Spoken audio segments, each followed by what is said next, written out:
반짝이는 눈빛 눈이 부셔 매일 날 감싸주는 손길.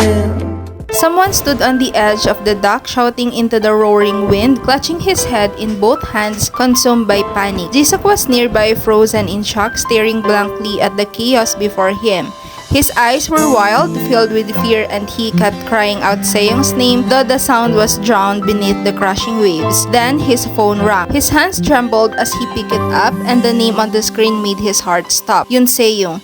On the other end, her voice was calm but filled with sorrow, as if she had already made peace with her decision. She spoke with quiet finality, a farewell wrapped in love. Jisuk, desperate, begged her to stay on the line to hold on. Elsewhere, Guhana, watching the same scene unfold, clenched her teeth and dove into the ocean. Both of them saw Seyoung slowly stepping into the freezing water. Guhana didn't hesitate. She reached Seyoung and tried to pull her back, but Seyoung resisted, overwhelmed and desperate to let go of everything.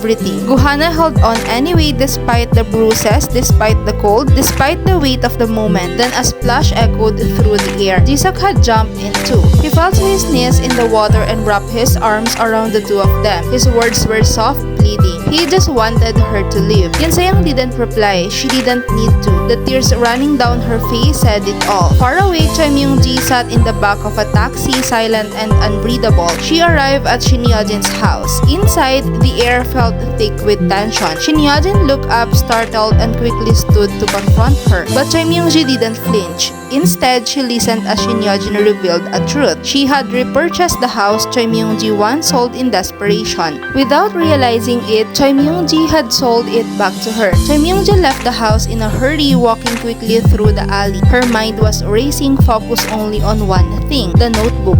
She had to make sure it was still safe. She reached the secret safe, opened it, and there it was. The black leather cover looked back at her like a ticking clock. Her fingers trembled as she flipped it open. Inside were the records, the exchanges with the police officer, the timeline of Eugene accident, income logs, and notes tied to Eunchong. This notebook was her insurance, her last card. But before she could think further, footsteps approached from behind. A voice called her name, a detective. She froze. Her face went pale, instinct took over, and she tucked the notebook behind her waist, trying to act calm. The detective explained they were following up on new information about Yoon Ji-young's disappearance and that her name had come up again. For a split second, her eyes reacted, just long enough for the detective to notice. He continued, saying there might be a connection between the case and the Bang Sony case. Choi Myung-ji forced a smile, brushing it off as old news, but the detective wasn't convinced. She held the notebook tighter. She couldn't move it now, not with them watching, but she had to protect it, so she had a choice. She would send the notebook to Seyoung.